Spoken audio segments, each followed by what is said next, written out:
আসসালামু আলাইকুম প্রিয় দর্শক, একদিন আগে পহেলা বৈশাখ পার হয়ে গেল এবং বলা বাহুল্য এই পহেলা বৈশাখ বেশ শান্তিপূর্ণ এবং আনন্দময়ই হয়েছে। আমি ব্যক্তিগতভাবে এই পহেলা বৈশাখকে যেভাবে উদযাপন করা হলো, সরকারের যে ভূমিকা ছিল এবং সবচেয়ে বড় কথা, এ ধরনের সাংস্কৃতিক কর্মকাণ্ডের মধ্যে যে রাজনীতি ঢুকিয়ে না দেওয়ার যে সরকারি প্রবণতা, সরকারি প্রচেষ্টা, এটা আমার কাছে খুবই প্রশংসনীয় মনে হয়েছে। এই জন্য আমি সরকারকে সাধুবাদ জানাতেই চাই। কিন্তু এই পয়লা বৈশাখে আরেকটা ঘটনা ঘটেছে, এটাকে আমি কীভাবে দেখব, রাজনৈতিকভাবে দেখব না কীভাবে দেখব, সেটা নিয়ে আপনাদের সঙ্গে আলোচনা করতে চাই। ওই ঘটনাটা ঘটেছে চট্টগ্রামে এই এনসিপির নেতা এবং সংসদ সদস্য ব্রাহ্মণবাড়িয়া থেকে নির্বাচিত মিস্টার হাসনাত আবদুল্লাহ, তিনি চট্টগ্রামে গিয়েছিলেন চট্টগ্রামের সাবেক মেয়র মঞ্জুর আলমের সঙ্গে দেখা করতে। এবং আমি যতদূর শুনেছি উনি একা যান নাই, ওনার সঙ্গে আরও অন্য কয়েকটা দলের নেতাও ছিলেন। যাই হোক, তো উনি যখন ওখান থেকে বের হয়ে আসেন তখন উনি একটা তোপের মুখে পড়েন, বলা যায় আমার বিবেচনায় মবের মুখে পড়েন বলতে হবে। অনেকগুলি ইয়াং ছেলেরা তাকে ঘিরে ধরেছে, তাকে বলছে যে স্বৈরাচারের দোসরের সঙ্গে আপনার কিসের মিটিং, আপনি কেন এসেছেন, কেন মিটিং করছেন স্বৈরাচারের দোসরের সঙ্গে, অ্যাটসেট্রা অ্যাটসেট্রা। পরে বিভিন্ন পত্রপত্রিকা থেকে, বিভিন্ন মিডিয়া থেকে যতটুকু খবর পেলাম, এই যে বিক্ষুব্ধ তরুণ, এরা কারা?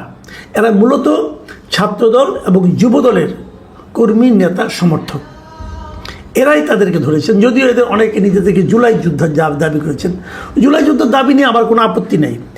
বিএনপি, যুবদল, ছাত্রদল, ছাত্র শিবির, জামাতে ইসলামী, সাধারণ নাগরিক, এরাও কিন্তু জুলাই যোদ্ধা। কারণ জুলাইয়ের সেই গণ অভ্যুত্থান বলেন এবং গণ আন্দোলন বলেন, এটা তো একা একা হয় নাই, একটা কোনো দলও করে নাই, সব দল মিলিয়েই করেছে। কাজে সবাই জুলাই যোদ্ধা, এটা নিয়ে আমার কোনো আপত্তি নেই। ওনারা নিজেদেরকে জুলাই যুদ্ধের পরিচয় দিলেও আমি যতটুকু জেনেছি তাদের মধ্যে সিংহভাগই ছাত্রদল এবং যুবদল। এখন ছাত্রদল এবং যুবদল হাসনাত আবদুল্লাহকে বাগে পেয়ে তাকে বেইজ্জতি করছে অথবা করবে, এতে আমি খুব একটা অবাক হইনি। এটা হতেই পারে, তাদের মধ্যে তো একটা রাজনৈতিক প্রতিদ্বন্দ্বিতা আছেই। কাজেই তাকে যদি রাজনৈতিকভাবে হেয় প্রতিপন্ন করা যায়, এতে কোনো অস্বাভাবিক কিছু না, এটা হতেই পারে। কিন্তু প্রশ্ন হলো, তারা তাকে যেভাবে আক্রমণ করেছে, এই আক্রমণটা কি ঠিক আছে কিনা? একজন লোক কারো বাসায় গিয়েছে, এখন উনি যে স্বৈরাচারের দোসর, এটা আপনি কতদিন বলবেন? বাংলাদেশের স্বৈরাচারের দোসর ছিল নাকি বলেন আপনারা? শেখ হাসিনা যে 17 বছর 15 বছর যে শাসন করেছেন, এই সময়ে কে আওয়ামী লীগ করতো না? 10 জন লোকের মধ্যে 9 জনই বলতো আমি আওয়ামী লীগ করে, একজন চুপ করে থাকতো। সেগুলো দল করে না, সে মুখ ফুটে বলতো না যে আমি বিএনপি করি। জামাত বলো তো কোনো প্রশ্নে ওঠে না, কারণ জামাতের লোকেরাই বলতো আমি আওয়ামী লীগ করি। এই যে জামাতের বিরাট নায়ক, শিবিরের বিরাট নায়ক সাদিক খান, আওয়ামী লীগের পক্ষে স্লোগান দেয়নি, আওয়ামী লীগ করেনি। স্বৈরাচারের দোসর সে, সবাই তাহলে স্বৈরাচারের দোসর।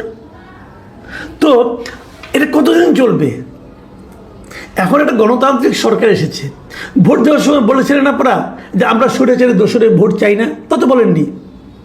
বিএনপির লোকেরা তো স্বৈরাচারের দোসরদের ভোট পাওয়ার জন্য, মানে যদি তারা স্বৈরাচারের দোসর হয়, যদি হয়, তাদের ভোট পাওয়ার জন্য পারলে যায় তাদের পা ধরেছে, ধরেনি।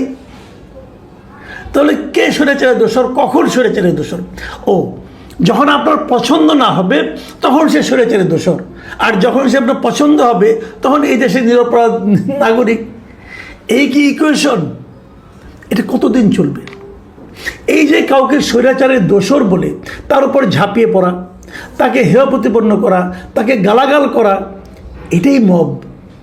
মব ভাই গাছে ধরে না, মব গাছে ধরে না, মব আকাশ থেকেও আমদানি হয় না, এটাকেই মব বলে।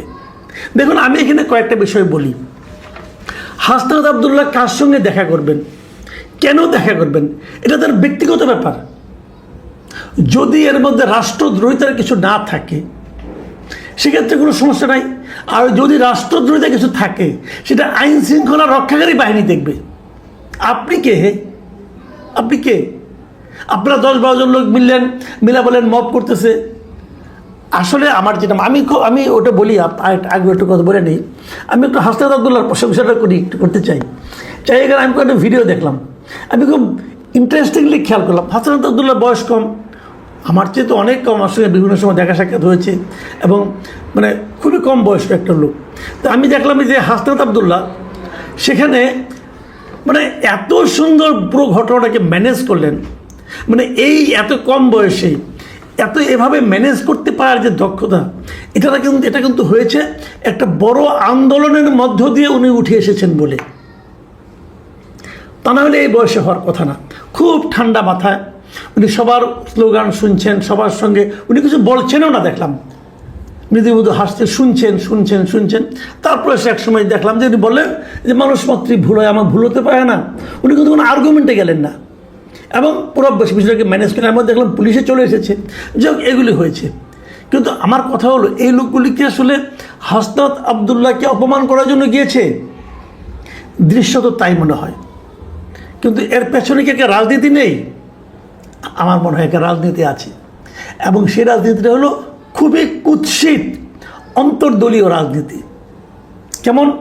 কিছু কথা বলি। হাসনাত আবদুল্লাহ যার বাসায় গিয়েছিলেন, এই যে মঞ্জুর আলম, উনি কে? উনি একসময় আওয়ামী লীগের রাজনীতি করতেন, কিন্তু 2009 সালের পরে তো উনি আওয়ামী লীগের রাজনীতি করেননি। 2009 সালে উনি আওয়ামী লীগের রাজনীতি ছেড়ে দিয়ে আওয়ামী লীগের ওই সময়ের খুব জনপ্রিয় মেয়র ক্যান্ডিডেট ছিলেন মহিউদ্দিন চৌধুরী, ওনার বিপরীতে বিএনপির প্রার্থী হিসেবে নির্বাচনে অংশ নিয়েছিলেন 2009 সালে, এবং সেই নির্বাচনে সবাইকে অবাক করে দিয়ে উনি বিজয়ী হয়েছিলেন এবং 5 বছর উনি মেয়র ছিলেন। এই 5 বছর তার পরিচয় ছিল উনি বিএনপি দলীয় মেয়র। এবং তারপর ওনার এক সময় মেয়াদ শেষ হয়েছে। মেয়াদ শেষ হওয়ার পর উনি তারপর আর কোনো প্রথম কিছুদিন রাজনীতি করেননি। পরে তিনি আবার আওয়ামী লীগের সঙ্গে ভেড়ার চেষ্টা করেছিলেন, কিন্তু আওয়ামী লীগের কোনো অ্যাক্টিভিজমে তাকে দেখা যায়নি। তারপর উনি চুপচাপ হয়ে গেছেন, ব্যবসা বাণিজ্য করতেন। এরপর 5ই আগস্টের পর উনি কিন্তু আবার বিএনপির পক্ষে ওনাকে মাঠে দেখা গেছে, এবং সবশেষ যে নির্বাচনটা হলো, এই নির্বাচনে বিএনপির পক্ষে প্রচারণা চালিয়েছেন। 2-3টা উদাহরণ দেওয়া যেতে পারে। সীতাকুণ্ডে আসলাম চৌধুরী যে ইলেকশন করেছিলেন, তার যে নির্বাচনী জনসভায় সেখানে উনি ভাষণ দিয়েছেন আসলাম চৌধুরীর পক্ষে। বেগম খালেদা জিয়া যখন খুবই অসুস্থ, তখন ওনার জন্য উনি বিশাল মিলাদ মাহফিলের আয়োজন করেছেন ওনার রোগ মুক্তির কামনায়। এগুলি তো সব আমরা দেখেছি, পত্রপত্রিকায় পড়েছি। কেবল তাই না, জানুয়ারি শেষ দিকে তারেক রহমান যখন নাকি আপনার চট্টগ্রাম গেলেন, তখন ওনাকে কিন্তু ওখানে একটা ফুলের সম্বর্ধনার কিন্তু আয়োজন করেছিলেন এই মঞ্জুর আলম, এবং সেখানে তাকে যে ফুলের সম্বর্ধনা দেওয়া হয়, তখন তার পাশে চট্টগ্রামে যে বর্তমান মেয়র ডাক্তার শাহাদাত, তাকেও আমরা দেখতে পেয়েছি। ডাক্তার শাহাদাত তো বিএনপির। তো তারা সবাই মিলেই তো তারেক রহমানকে সম্বর্ধনা দিয়েছেন। তাহলে উনি স্বৈরাচারের দোষর কবে হলেন? 2009-এর পর থেকে উনি 5 বছর বিএনপির মেয়র ছিলেন। তারপরে অল্প কিছুদিন প্রথমে অবসরে গেছেন, তারপরে অল্প কিছুদিন আওয়ামী লীগের সঙ্গে জড়িত হবেন বলে বলেছেন। হয়তো সেটা পরিস্থিতির কারণে হতে পারে, ভাবেন একসময়, ওই সময় বাস্তবতাটা কী। কিন্তু তারপর তো আবার উনি বিএনপির সঙ্গে এবং আওয়ামী লীগের কোনো অ্যাক্টিভিজমে ওনার অংশগ্রহণ ছিল বলে কেউ বলতে পারবে না। তাহলে উনি স্বৈরাচারের দোষর কী করে হলেন ভাই? উনি তো বিএনপির লোক। এখন প্রশ্ন হচ্ছে, উনি যদি বিএনপির রাজনীতিতে চট্টগ্রামে খুবই অ্যাক্টিভ হয়ে যান, তাহলে চট্টগ্রামের বিএনপির রাজত্বটা যারা করেন, চট্টগ্রামে বিএনপি যাদের নিয়ন্ত্রণে বলে তারা দাবি করেন অথবা ভাবতে ভালোবাসেন যে আমার নিয়ন্ত্রণে চট্টগ্রামে বিএনপি আছে, তাদের কারো কি অসুবিধা হতে পারে? হতে পারে। এই জায়গাতে মূল সমস্যাটা। মঞ্জুর আলম খুবই প্রভাবশালী একজন ব্যক্তি সামাজিকভাবে ওই এলাকায়। ওনার গ্রহণযোগ্যতা সামাজিকভাবে বিপুল, এবং এরকম গ্রহণযোগ্যতার একজন মানুষ যদি বিএনপি রাজনীতিতে অ্যাক্টিভ হন, তখন ওনাকে ইগনোর করা অনেকের পক্ষে হয়তো সম্ভব হবে না। সেই জন্যই কি তাদের অনুগত যুবদল ছাত্রদলকে লেলিয়ে দেওয়া হয়েছিল? আসলে তাদের লক্ষ্য হাসনাত আবদুল্লাহ ছিল না, তাদের লক্ষ্য ছিল মঞ্জুর আলম। দেখুন অন্তর্দলীয় রাজনীতিটা কেমন চলে। আমি দেখেছি এটা, যে যখন আওয়ামী লীগ যখন ক্ষমতায় ছিল, যে 15 বছর তারা শাসন করেছে, সে সময় আওয়ামী লীগের কিন্তু প্রচুর নেতাকর্মী কিন্তু নিহত হয়েছে, আহত হয়েছে। কার দ্বারা হয়েছে? আওয়ামী লীগের আরেকটা গ্রুপ দ্বারা হয়েছে। এই গ্রুপ ওই গ্রুপকে পিটিয়েছে।